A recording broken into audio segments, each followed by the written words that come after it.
तो पिछले वीडियो में हमने आपको बताया था 3, 5, 25 का भेद।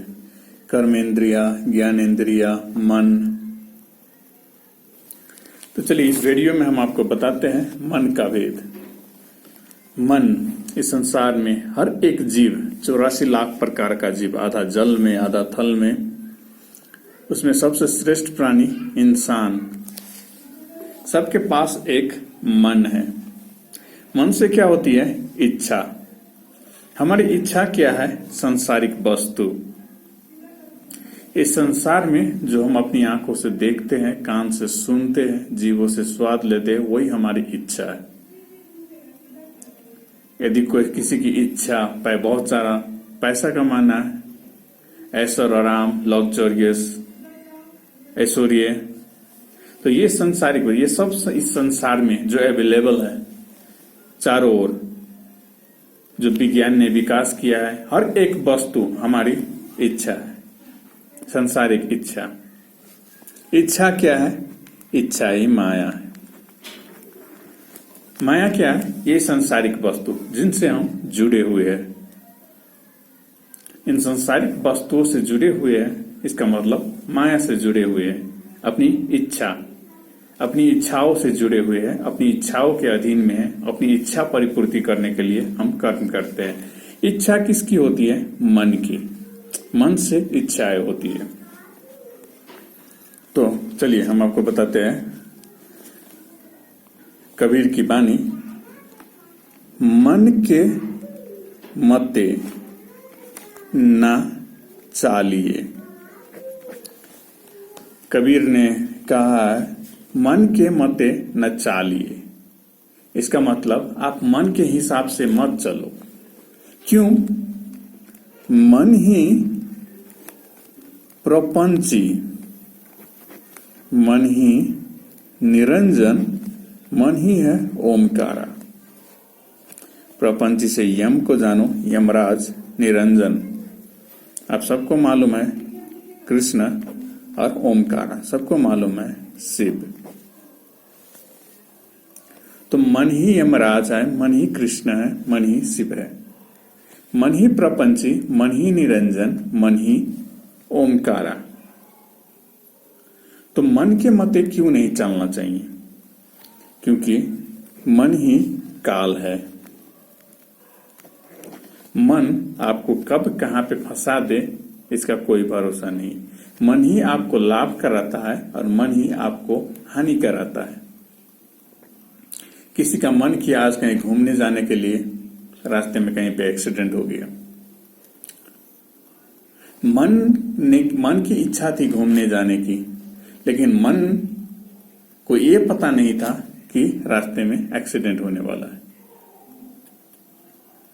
तो हम इच्छा के अधीन में होके कर्म करते हैं और अपने कर्मों की फल भुगतते हैं। मन हमेशा कर्ता होता है। सारे के सारे जीव मन के अधीन में होते हैं, मन इच्छाओं के अधीन में।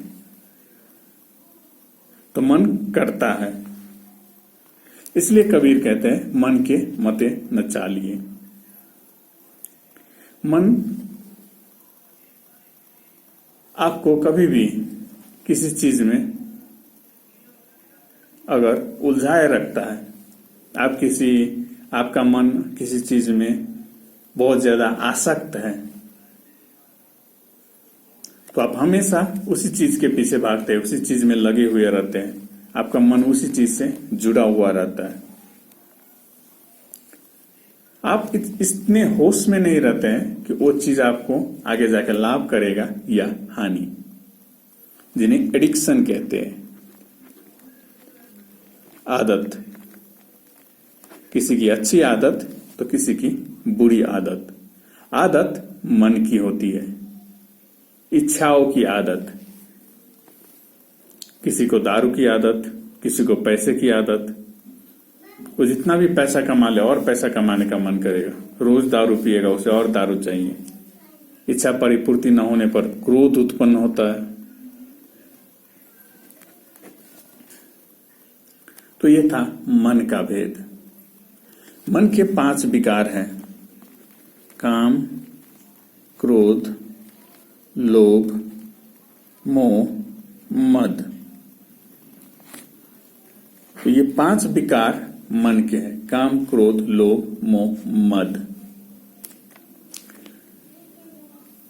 तो इस वीडियो में आप जाने मन का भेद कि मन क्या चीज है, मन और इच्छा क्या है, मन इंसान को कैसे चलाता है। आप मन को नहीं चला रहे हो, बल्कि मन आपको चला रहा है। इच्छा आपको इधर उधर दौड़ा रहा है। किसी से मिलने की इच्छा हुई, कहीं जाने की इच्छा हुई, कहीं घूमने की इच्छा हुई, कुछ पैसा कमाने की इच्छा हुई, कुछ करने की इच्छा हुई, कुछ पीने की इच्छा हुई, कुछ सुनने की इच्छा हुई, कुछ खाने की इच्छा हुई। सारी की सारी इच्छाएं मन की है। इसका मतलब मन आपका पूरी तरह से इस स्थूल प्रकृति में, इस सांसारिक चीजों में आसक्त है। उन इंसानों का मन जिनकी आसक्ति ईश्वर में होती है, उन्हें इन सांसारिक चीजों से मतलब नहीं रहता है तो भी ठीक, नहीं है तो भी ठीक, आया तो आया, चला गया तो चला गया। क्योंकि उनकी आसक्ति इस संसार से धीरे धीरे कम होती जाती है और ईश्वर में आसक्ति धीरे धीरे बढ़ती जाती है। ये संसार उन लोगों के लिए फीका लगने लगता है। इसे ही कहता है मन को इस संसार और सांसारिक वस्तु से हटाना, डिटैचमेंट, और ईश्वर के साथ अटैचमेंट। जैसे ही आप इस संसार के साथ धीरे धीरे करके डिटैचमेंट हो रहे हैं, ईश्वर के साथ अटैचमेंट हो रहे हैं, वैसे वैसे ही आप में आपकी ज्ञान और श्रेष्ठता बढ़ती जाएगी। तो इस वीडियो में इतना। अब देखिए, हम आपको अगले वीडियो में बताएंगे काम, क्रोध, लोभ, मोह, मद कैसे उत्पन्न होता है। तो हम आपको इस वीडियो में बताते हैं काम, क्रोध, लोभ, मोह, मद कैसे उत्पन्न होता है। कैसे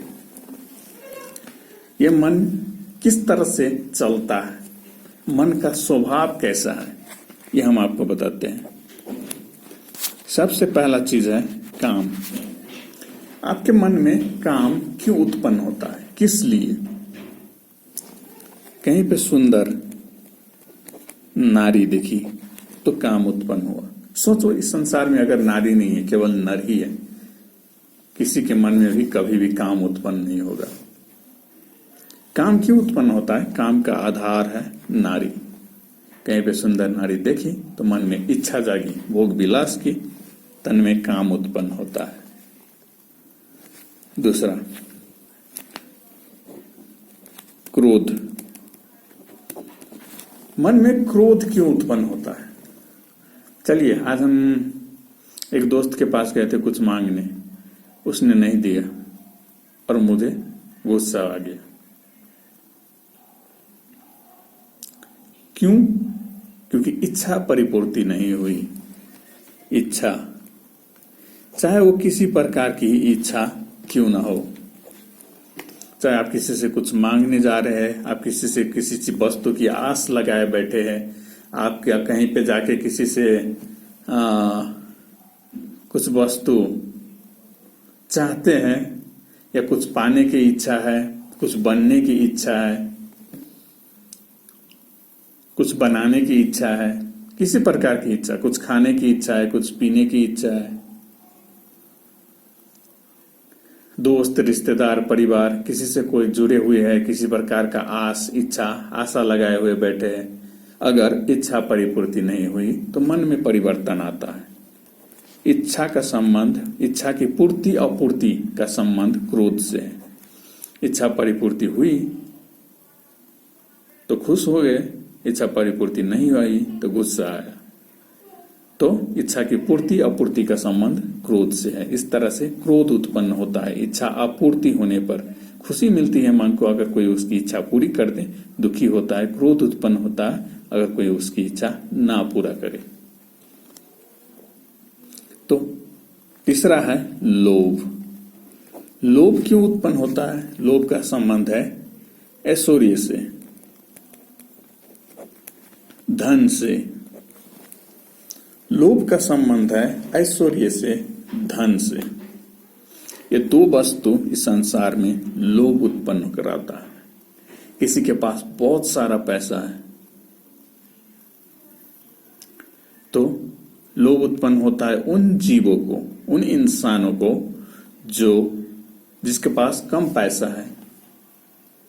दूसरे का ऐश्वर्य, किसी के पास बहुत सारा ऐश्वर्य है, बंगला, गाड़ी, घोड़ा, हाथी,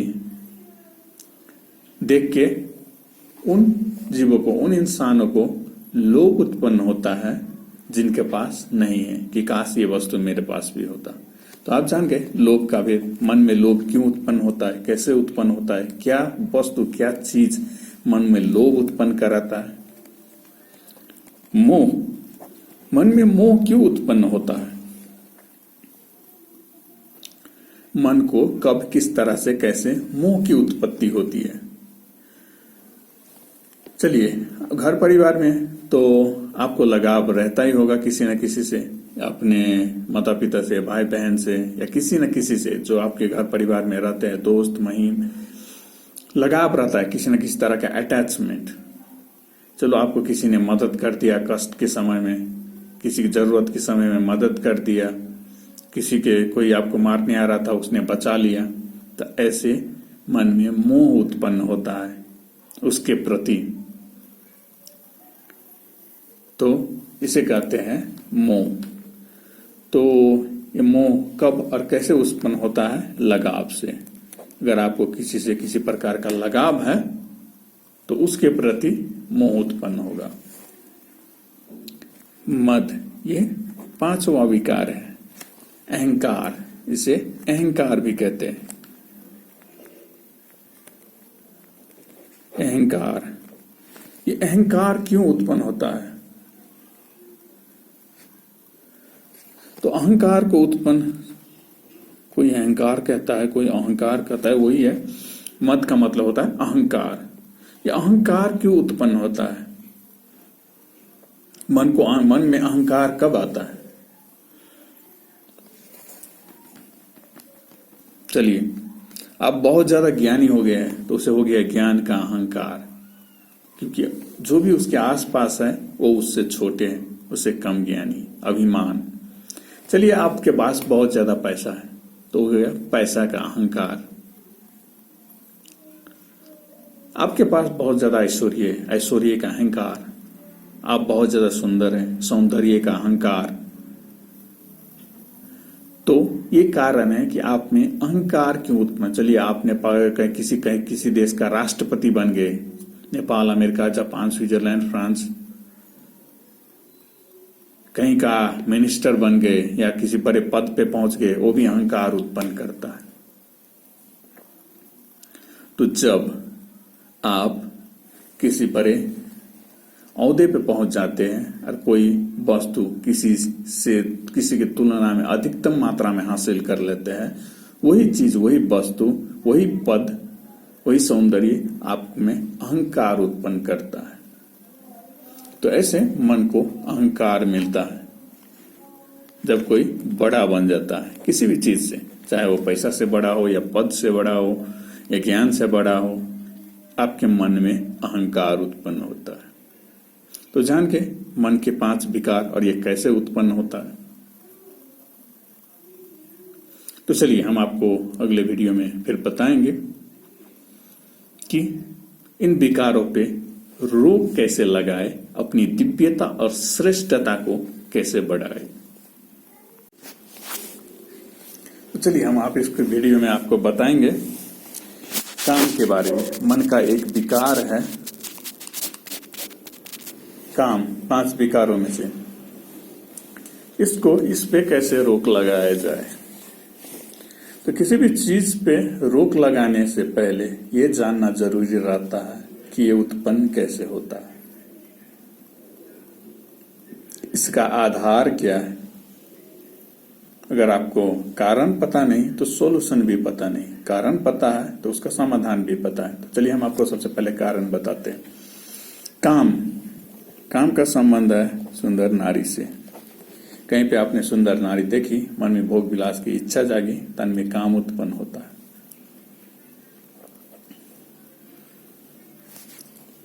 तो काम का आधार और क्या है। सुंदर नारी, अगर आपके पास कान है, सॉरी आंख है, तभी तो आप सुंदर नारी देख रहे हैं, तभी तो मन में इच्छा उत्पन्न है। सोचो आंख नहीं है तो सुंदर नारी भी नहीं देखोगे तो काम भी उत्पन्न नहीं होगा। आवाज,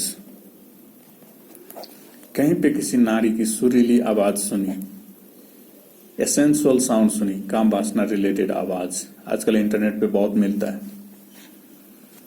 तो वो भी तन में काम उत्पन्न होता है। नारी तो नहीं देखी लेकिन आवाज ने तन में काम उत्पन्न कर दिया। ध्वनि, तो ध्वनि किससे होती है? कान से। तो आंख पे बस रखना, जैसे एक कारण हमने बताया कैसे उत्पन्न होता है, आधार क्या है? आंख। तो अपने आंख को अपने बस में रखना। कान, ध्वनि के लिए तो अपने कान को भी अपने बस में रखना। अगर आप कान, आंख और कान को अपने बस में रखते हो तो इन सब चीजों को कंट्रोल में रखते हो। सुंदर नारी, आवाज, मधुर आवाज, काम वासना रिलेटेड आवाज, सेंसुअल साउंड, इन दोनों से अगर दूर रख सकते हो अपनी आंख और कान को तो काम को रोक सकते हो। यह है इस विकार को रोकने की तरीका। कारण पता है तो समाधान भी पता है। और क्या? थॉट्स। सोचिए आपके पास अगर आंख कान दोनों नहीं है फिर भी है ना दिमाग, सोच सकते हैं, थॉट्स। तो आपको सोच पे भी रोक लगाना पड़ेगा। किसी भी तरह का नारी के बारे में सोचना, काम वासना रिलेटेड चीजें को सोचना, उसको अपने दिमाग में लाना, उस तरह के क्रियाकलापों के बारे में सोचना मन में इच्छा उत्पन्न करते हैं। तो ये हो गया दिमाग। तो इसका भी ख्याल रखना होगा। और आपके पास क्या है? इमेजिनेशन, कल्पना। सोच से कल्पना अलग नहीं है। पहले आप सोचते हैं, उसके बाद फिर कल्पना करते हैं। तो सोच और कल्पना पे काबू रखना होगा, अपने दिमाग पे थोड़ा काबू रखना होगा। इसके लिए क्या किया जा सकता है? दिमाग को हमेशा अच्छे चीजों में लगाए रखना, अच्छी चीजों लगाए रखना, अच्छी चीजों को आदत लगाना, अच्छी चीजों सुनने और देखने की आदत लगाना, ईश्वर की चीजों में लगाना। जैसे कबीर की बहुत सारे दोहे हैं, उसको सुनना, उसमें लगाना। कबीर की बहुत सारे जीवन गाथा कहानियां हैं, उसके बारे में पढ़ना, सुनना, सोचना। उसमें इतना आसक्त हो जाओ, दिन रात इतना सोचो कि दिमाग को आदत लग जाए उस चीज का। बाहर कभी काल ठंडी हवा में घूमा करो, वहां पे बैठ के आराम से चिंतन किया करो इस प्रकृति के बारे में, ईश्वर किस तरह से व्याप्त है इस प्रकृति में। ईश्वरी चीजों में लगे रहो। अगर एक बार आप उधर आसक्त हो गए, आपका ध्यान उधर खींच गया, तो आपका आंख और कान हमेशा उसी चीजों को पसंद करेंगे ज्यादा, उसी चीजों में लगे। क्योंकि इंसान को जिस चीज की आदत लगी हुई रहती है, किसी को मांस मछली की आदत लगी हुई है, कोई शाकाहारी इंसान, आप उसे कभी नहीं खाया, उसे ले जाके मांस मछली खिला तो वो उल्टी कर देगा। कोई कभी दारू नहीं पिया है जीवन भर में, उसे ले जाके दारू पिया तो वो उल्टी कर देगा। तो जिसको जिस चीज की आदत लगी है, वही मांस मछली किसी को कितना प्रिय है, वही दारू किसी को कितना प्रिय है। क्योंकि आदत, मन को आदत, हर एक चीज करता मन है, आदत मन की होती है, इच्छा मन से होती है। तो अगर आप अपनी इच्छाओं को इस संसार से खींच के अगर ईश्वर में लगाओ, ईश्वर चीजों में लगाओ, ईश्वर की चिंतन में लगाओ, ईश्वर की ध्यान में लगाओ, तो आप उसी में आसक्त हो जाएंगे, उसी चीज की आदत लग जाएगी। तो ये दो तरीका है। क्योंकि आप खाली बैठ नहीं सकते, कुछ ना कुछ तो देखोगे ही, कुछ ना कुछ तो सुनोगे। चुपचाप खाली एक जगह पे ज्यादा लंबा समय तक बैठ नहीं सकते, क्योंकि मन इतना चंचल है कि ये ज्यादा देर तक आपको स्थिर रहने नहीं देगा, कुछ ना कुछ थॉट्स उत्पन्न करेगा। पहले से आप पता नहीं किस चीजों में लगे हुए थे, पहले से ही अब बचपन से कैसी चीजों की आदत लगी है, कैसे माहौल में आप बड़े हुए, आपको मन को पहले से किसी चीज की इच्छा है, आदत लगी है, तो बहुत कठिन होता है।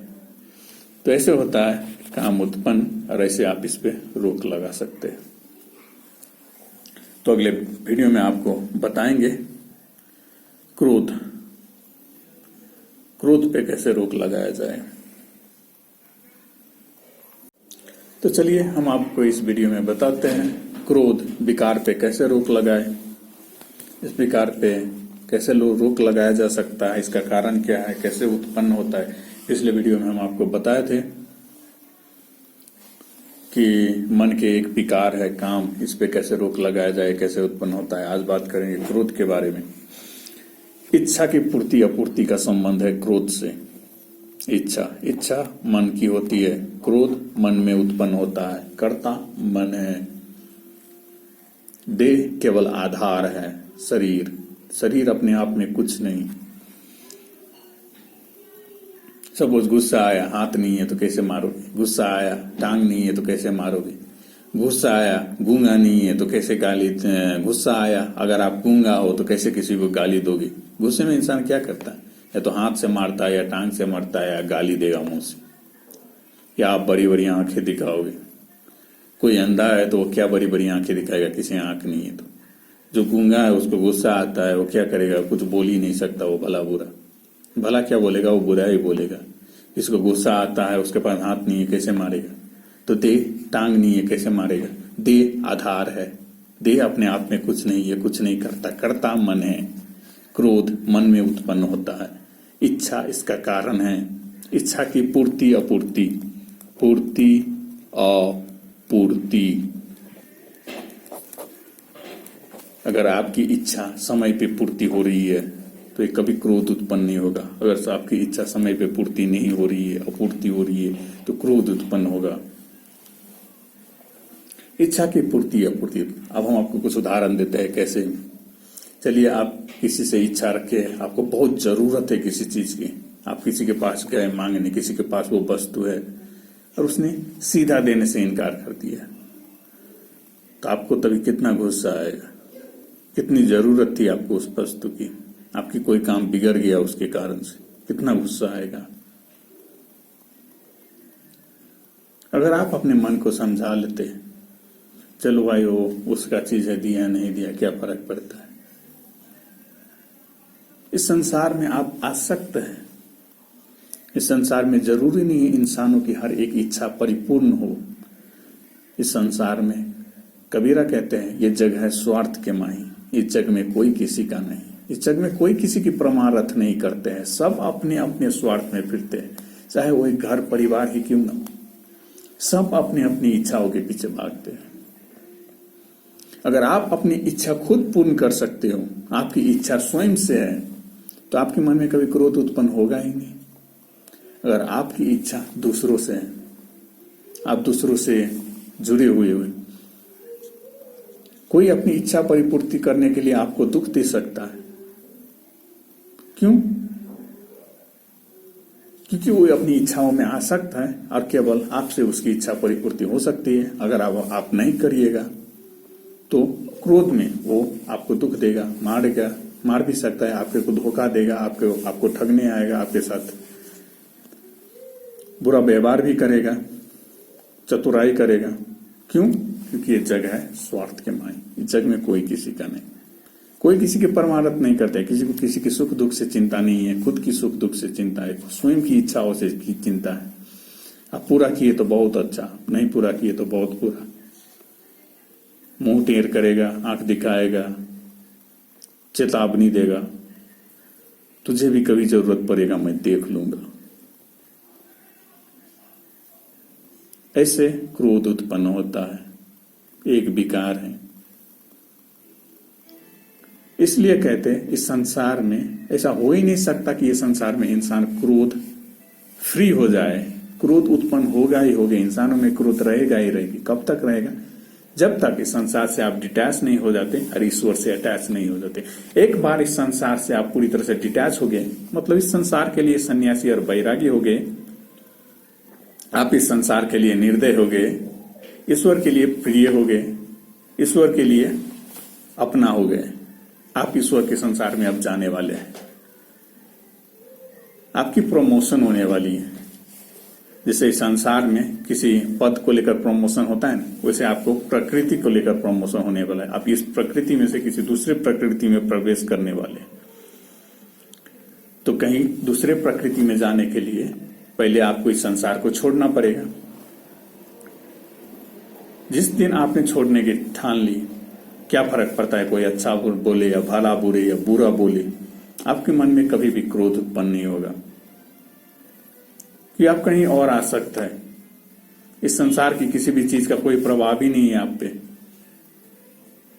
क्योंकि आप ईश्वर में आ सकता है। आप जिस ईश्वर में आ सकते हैं, आप उस ईश्वर की प्रकृति में जाने वाले, उस ईश्वर के संसार में जाने वाले। इस तरह से आप अपने क्रोध को पे रोक लगा सकते हैं। अगर आप इन चीजों को जान ले, अगर आप किसी ईश्वर का भक्त नहीं है, आप कबीर का भक्त नहीं है, आप किसी और संसार में जाना नहीं चाहते, आप इसी संसार में रहना चाहते हैं, तो भी आप रह सकते हैं। अगर इन चीजों को आप जान ले कि क्रोध क्यों उत्पन्न होता है, कैसे उत्पन्न होता है, इच्छा की पूर्ति अपूर्ति ना होने से, तो आप सतर्कता के साथ अपने जीवन को जी सकते हैं। आप लोगों के बीच में अपनी सतर्कता अपनाए रख सकते हैं। आपको मालूम रहेगा कि ये इंसान मेरे से कुछ इच्छा रखा है, नहीं देंगे तो क्रोध उत्पन्न होगा। आप उसे अपनी तरीके से मैनेज कर सकते हैं, हैंडल कर सकते हैं। बोलने के तरीका, या आप ऐसे लोगों से लगाव ही ना रखें जो बात बात पे गुस्सा हो जाए किसी इच्छा की परिपूर्ति ना होने पर। आप स्वयं पे ध्यान दीजिए कि आप किस किस से इस संसार में जुड़े हुए, किस किस से आपका संबंध है, कौन आपके आसपास है, किसका व्यवहार किस तरह का है। और इस बात पे ध्यान दीजिए कि इस तरह से इच्छा की पूर्ति अपूर्ति का संबंध क्रोध से है। किस तरह से आप में क्रोध उत्पन्न हो रहा है, कौन कौन उत्पन्न कर रहा है, किस तरह से उत्पन्न कर रहा है। और आप अगर उत्पन्न कर रहे हैं, अगर आप किसी को कुछ भला बुरा बोल के उत्पन्न कर रहे हैं क्रोध, तो उस पर भी रोक लगाइए।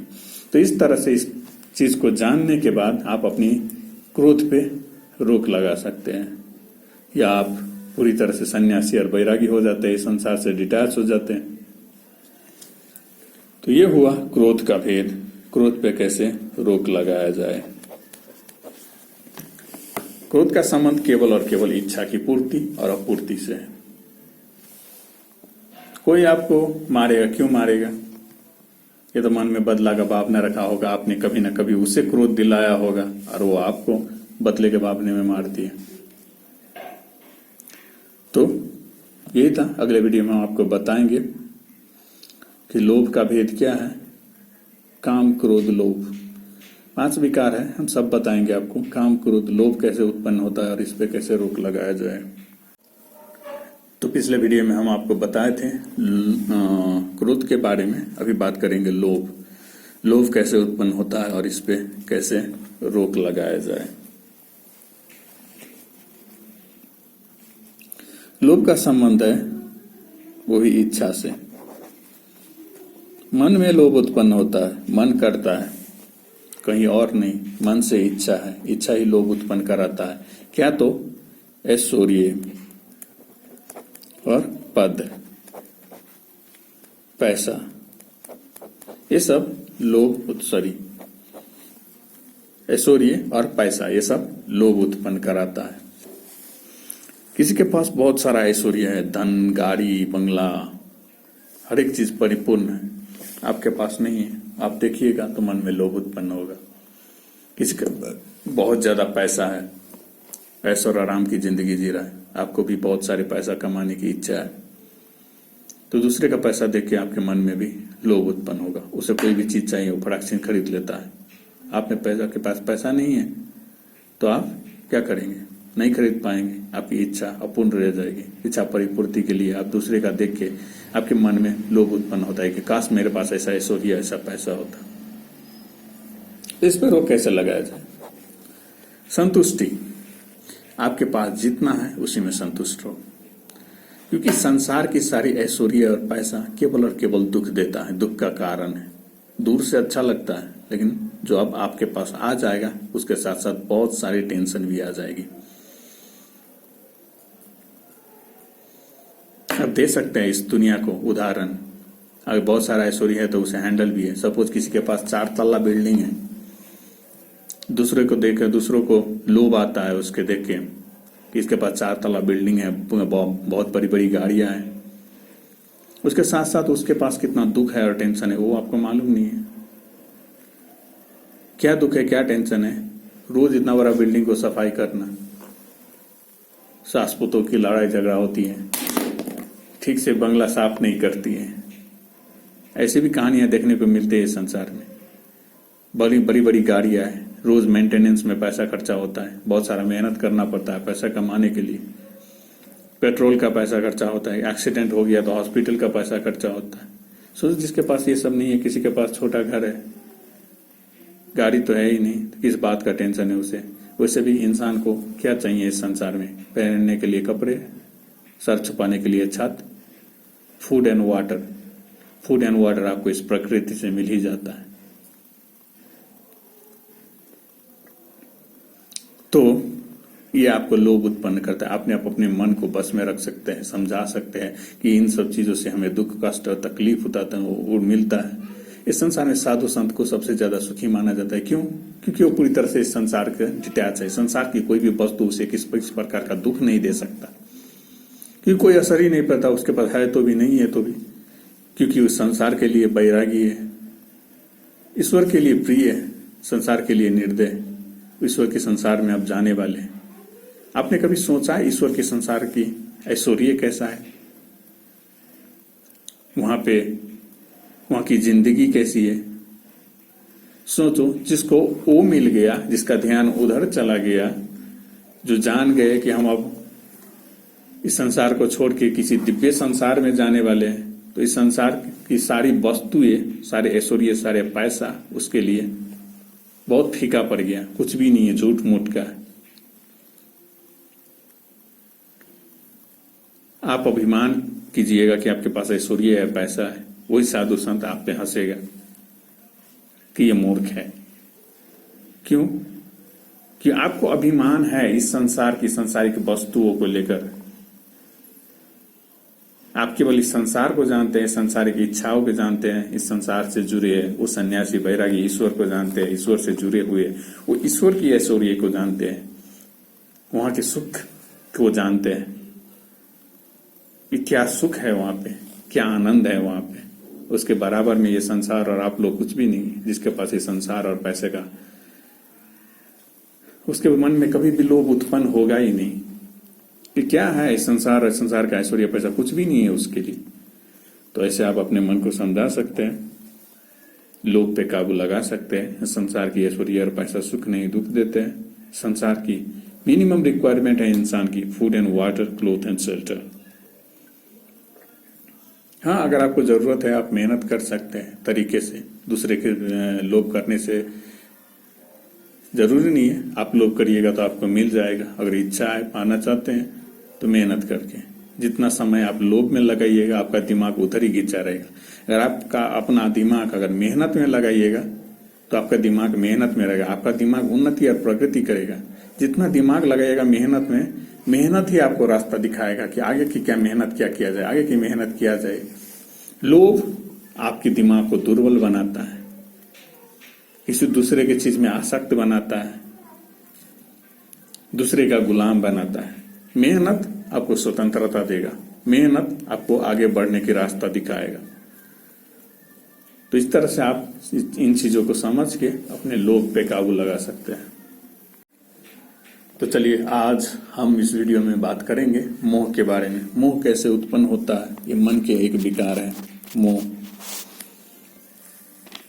मन करता है, मन में ही मोह उत्पन्न होता है और कहीं नहीं।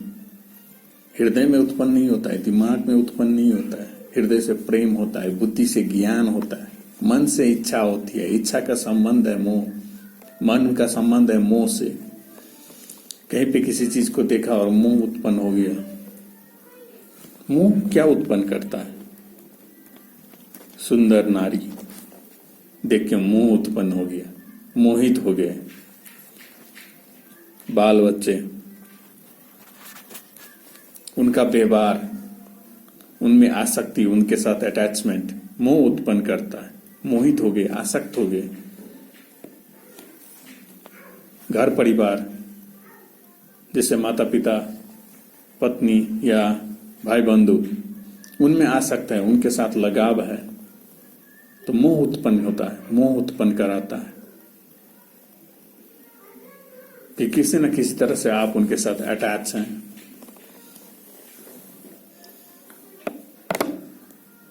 तो मोह पे कैसे रोक लगाया जाए? ऐसा क्या करें जो हम किसी से भी मोह ना रखें, मोहित ना होए? इसका भी एक ही समाधान है। अगर आप इस संसार में रहना चाहते हैं, इस संसार में सांसारिक वस्तुओं के साथ जीना चाहते हैं, तो ये तो उत्पन्न होगा ही। अगर आपका अटैचमेंट है इस संसार से, जान के आप इसको कुछ हद तक रोक लगा सकते हैं कि आपको मालूम है ऐसे ऐसे करने से मोह उत्पन्न होता है, लगाव रखने से मोह उत्पन्न होता है। तो मोह एक ऐसा विकार है जो इंसान को किस हद तक दुख देता है। आशा उत्पन्न करता है ये मोह। अगर आपको अपने पुत्र से मोह है तो आपको आशा है कुछ अपने पुत्र से, आपको आपके पुत्र को आशा है आपसे, आप अटैच है। उदाहरण ले सकते हैं महाभारत का। पुत्र मोह में पड़ के धृतराष्ट्र ने गलती का भी साथ दे दिया। सही गलत कुछ नहीं दिखाई देता मोह में। अगर आपको किसी से मोह है, अगर वो गलत है, तो अगर मोह अगर ज्यादा है तो आप गलत से ज्यादा उनके बारे में सोचिएगा जिनसे आप मोह है। सही गलत को आप साइड में रखिएगा। ये मन का ऐसा विकार है। धृतराष्ट्र को अपने पुत्र मोह में पड़ के गलत का साथ देके सारे के सारे पुत्र का नाश हुआ, राज्य भी गए, क्या मिला? कुछ भी नहीं। तो मोह एक ऐसा विकार है जिन पे आप रोक लगा सकते हैं। अगर संसार में रहना चाहते हैं, संसार से मोह है, संसारिक वस्तुओं से मोह है, घर परिवार बाल बच्चे पति पत्नी या किसी से भी मोह है, तो मोह तो रहेगा ही, लेकिन आपको इस पे रोक लगाना पड़ेगा। मोह अगर आप रोक नहीं लगा रहे, अगर आप गलतियों में भी अगर आपको किसी से मोह है उनका साथ दे रहे हैं, तो इसका परिणाम भी गलत ही होगा। इसलिए अगर आप ईश्वर में आ सकते हैं, अब धीरे धीरे घर परिवार और बाल बच्चे इन सब चीजों से अनासक्त हो जाते हैं, इनसे डिटैच होने लगते हैं, धीरे धीरे ईश्वर के साथ अटैच होने लगते हैं। इन लोगों के साथ मोह नहीं है। जो भी कर्म कर रहे हैं केवल निकर्म निष्काम कर्म, बिना फल की इच्छा से। अगर आप किसी के लिए कुछ कर रहे हैं, चाहे घर परिवार के लिए हो या माता पिता के लिए हो या पति पत्नी के लिए हो, बाल बच्चे के लिए हो, आप कोई इच्छा नहीं रखते हैं उनसे, उनमें आसक्ति नहीं है कि ये मेरे लिए ये करेगा वो करेगा, मैंने इनके लिए इतना किया लेकिन मेरे लिए कुछ नहीं किया, किसी भी तरह का आसक्ति नहीं होती है। उसे कहते हैं निष्काम कर्म निकर्म। तो धीरे धीरे जब आप इस संसार से डिटैच होने लगते हैं, घर परिवार से डिटैच होने लगते हैं, एक तरह से आप घर में रहकर भी, घर परिवार में रहकर भी एक सन्यासी और बैरागी की तरह जी रहे हैं, और आप अपने मन से ईश्वर के साथ अटैच है।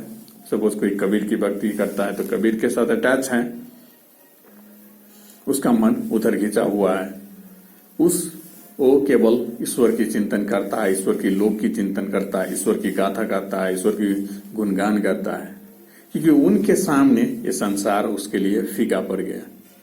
जब फीका पड़ गया तो कोई लगाव ही नहीं है, कोई अटैचमेंट नहीं है, तो मोह भी नहीं रहेगा। तो ये है मोह का भेद। वैसे ही है एक और विकार मद, तो हम आपको अगले वीडियो में बताएंगे मद क्या है और इस पे कैसे रोक लगाया जाए। तो चलिए हम आपको बताते हैं इस वीडियो में मद क्या है और कैसे इस विकार पे कैसे रोक लगा जाए। अहंकार, मद का मतलब होता है अहंकार, अभिमान, गुरूर, अकर। अहंकार कब और कैसे उत्पन्न होता है?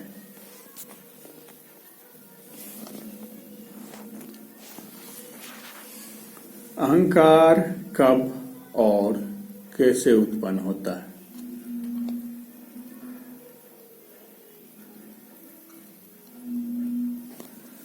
पद, जब आप किसी बड़े पद पे पहुंच जाते हैं, कहीं का राष्ट्रपति बन गए, मंत्री बन गए, सभासद बन गए, या कोई इंजीनियर बन गया, डॉक्टर बन गया, पायलट बन गया, संसार में यही सब लोगों में अभिमान और अहंकार उत्पन्न होता है। किसी को पद का अभिमान, किसी को पैसा का अभिमान, धन का अभिमान, किसी को ऐश्वर्य का अभिमान, किसी को सौंदर्य का अभिमान, किसी के पास बहुत ज्यादा ज्ञान है उसे ज्ञान का अभिमान। तो ये अपने आप उत्पन्न हो जाता है क्योंकि वो अपने आप को दूसरे से छोटा समझने लगता है, नीचे समझने लगता है। अगर आपके पास कितना भी पैसा क्यों ना हो, आपके पास कितना भी ऐश्वर्य क्यों ना हो, आपके पास कितना भी ज्ञान क्यों ना हो, सौंदर्य क्यों ना हो, अगर आप अहंकार नहीं कर रहे उस चीज का, अहंकार पे रोक लगा रहे हैं, क्योंकि अहंकार आपको गलत ही करवाता है। क्योंकि अभिमान जब हद से ज्यादा बढ़ जाए तो छोटी छोटी बातों के लिए आप दूसरे को कष्ट दे देते हैं। किसी के पास पैसे का अभिमान है तो आप दूसरे को दबा के रखना चाहते हैं, पद का अभिमान है दूसरे को दबा के रखना चाहते हैं, नीचे दिखाना चाहते हैं, अपने आगे झुकाना चाहते हैं। किसी को किसी वस्तु का अभिमान रहता है या सौंदर्य का अभिमान है, किसी को ज्ञान का अभिमान है, वो हमेशा दूसरे को अपने आगे झुकाना चाहता है, झुका के रखना चाहता है। किसी के सामने अपना सर नीचा नहीं करेगा, हमेशा अपना सर ऊपर करके चलेगा। तो इसे कहते हैं अभिमान, इसका गुरूर आकर। इससे क्या मिलेगा? आप अपना ही खोते हैं, धीरे धीरे इंसानों का अप्रिय होते जाइएगा, कोई आपको पसंद नहीं करेगा, सब यही बोलेगा घमंडी अहंकारी है, अभिमानी है। और ऐसे घमंडी अहंकारी अभिमानी लोगों से ईश्वर कभी खुश नहीं होते। अगर आपके पास बहुत ज्यादा पैसा है, आप दान पुण्य कीजिए, लोगों में बांटिए। पद है, उस पद का उपयोग कीजिए, लोगों की मदद कीजिए, दुर्बल लोगों की मदद कीजिए। आपके पास ज्ञान है, लोगों में बांटिए, जो अज्ञानी लोग हैं उसमें ज्ञान का प्रकाश जगाइए। अगर आप में सौंदर्य है, सौंदर्य का अभिमान का कैसे घटाए? ये कोई फर्क नहीं पड़ता आप कितना बड़ा सौंदर्य, आप में कितना सौंदर्य है। जैसे आप बच्चे थे, जवान हुए, एक दिन बूढ़े हो जाएंगे, आपके सारा सौंदर्य चला जाएगा। ये सोच के आप अपने मन को समझा सकते हैं, बुझा सकते हैं कि संसार में हर एक चीज क्षणिक है, चाहे आप कितना ही अभिमान क्यों न कर ले। खाली हाथ आए थे, खाली हाथ जाएंगे, अकेले आए थे, अकेले जाएंगे। ना आपका सौंदर्य आपके साथ जाने वाला है कि बूढ़ा होके कुपरा बन के आपकी चमड़ी पूरी तरह से ढीली हो जाएगी,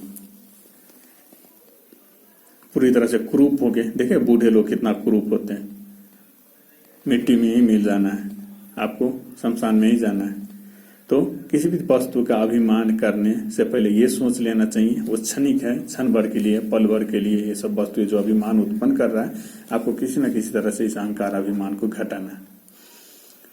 दूसरे को दान पुण्य करने से, दूसरे के सामने अपने पद का उपयोग करने, दूसरे की मदद करने से, ज्ञान बांटने से, दूसरे के सामने झुकने से, अगर जरूरी नहीं है आप कितना ही ज्ञानी क्यों ना हो सकता है जरूरी नहीं आप सब कुछ जानते हैं, बहुत सारी चीजें आप लोगों को, किसी भी लोग का कोई भी चीज आपको पसंद आता है, आप उसकी तारीफ करते हैं, उसके सामने झुकते हैं, एक दूसरे को प्यार दिखाते हैं, मदद करते हैं, तो इससे धीरे धीरे आपका अभिमान कम होते जाएगा।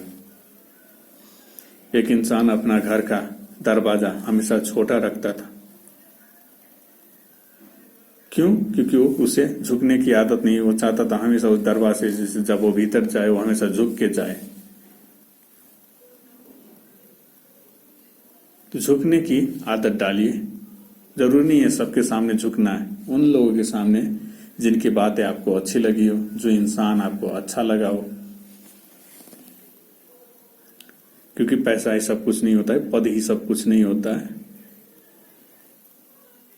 अगर आपको अधिकतम लोग प्रेम करते हैं, मानते हैं, जो आपसे नीचे है, आपसे छोटे हैं, तो आपको अच्छा लगेगा। तो ऐसा कब होगा? जब आप उनकी मदद कीजिएगा, उनमें प्रेम की भावना जगाइएगा,